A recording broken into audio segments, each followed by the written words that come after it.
Occasionally I'll discover something that just becomes a gigantic game changer. And when that happens, I get pretty amped up.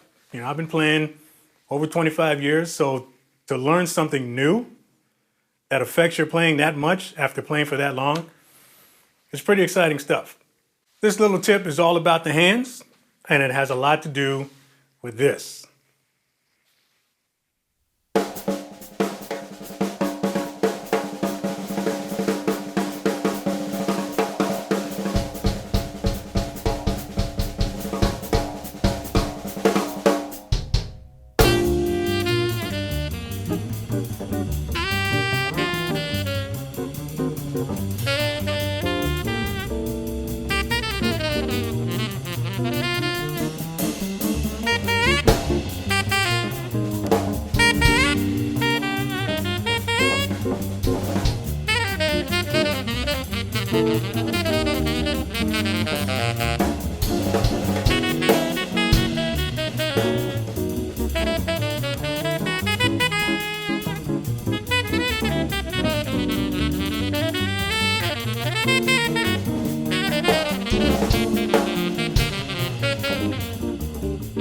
So I'm gonna just cut to the chase. What's the big game-changing secret? Learn how to swing. Not just learn how to swing, but learn how to swing at really fast tempos. So let me tell you how I discovered this little secret. And it totally happened by accident. But I was preparing for a big production that I had coming up.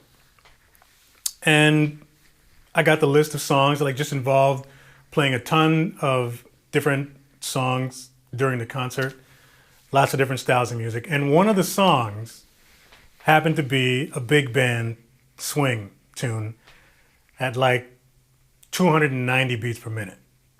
Now, if there's one thing that I considered my weak point, it was my swing. My swing was okay up until about maybe 170, 175 before it started to sound a little sketchy. So in order to prepare for this momentous occasion, I guess, I got down to business, pulled out the practice pad and just started working on my swing. Now the thing about swinging is that the mechanics of the swing itself is very precise as far as how to use the fingers and how to use the wrist and stuff. So, it was just a matter of letting muscle memory take over.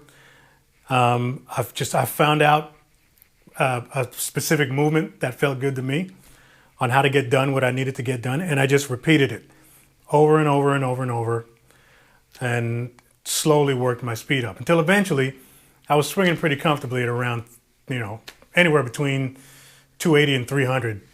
Felt like nothing all of a sudden. But that's not the cool part. The cool part is discovering afterwards what effect that had on my regular playing. My hands went from here to here in a matter of weeks. So I'm just going to show you guys what I practiced and encourage you guys to learn how to swing. Now there's a couple of different approaches to the up-tempo swing, but the way I ended up doing it, that felt comfortable for me anyways, it ended up being sort of a hybrid of the push-pull and I guess the controlled bounce. Now the first thing that I did that made a big difference is actually something that I've adapted to years ago, but I just found that it really helps, especially in this case, was I changed my fulcrum from the index finger to the middle finger. So it used to be more like that, and this is a grip that I still use, depending on what it is I want to do. But in most situations, my fulcrum now is with the middle finger. So that's my new sort of pivot point. These three fingers are still touching the stick. I don't necessarily have, a pinky sticking out or anything like that. But I changed my fulcrum. The index finger is just more of a guide, I guess. And this felt really comfortable for me for a long time.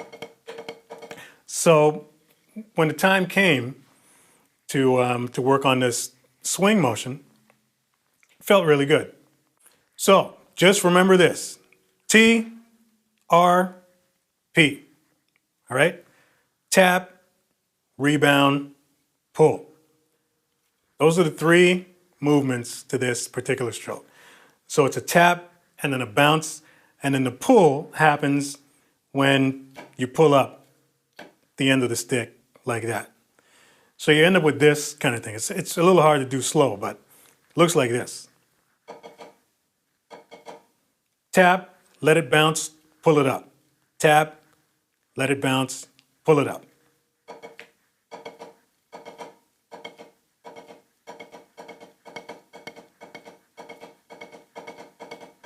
And you can swing it,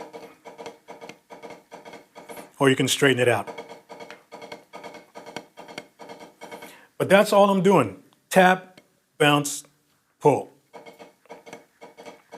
Now the important part of this whole thing, the most important part, would be to also do it with the left hand. If you're not going to do it with your left hand, then it's pointless. You want both hands to be on the same level. So it's actually the first time that I've ever considered working on swinging with my left hand, because I'm most likely never going to swing on a ride cymbal with my left hand on the kit.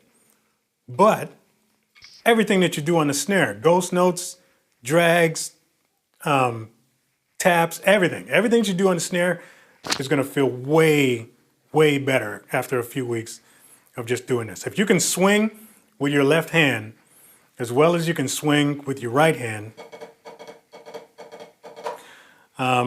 man, the effects are just friggin' unbelievable. So anyways, that's basically all there is to it. And start slow. Obviously start at a tempo that you're comfortable with. And then the point of the whole thing is to work your speed up until you can get above, I would say, the 260s. There's no real need to go past 300. But that should be your goal, man. It's going to be a big challenge for a lot of people.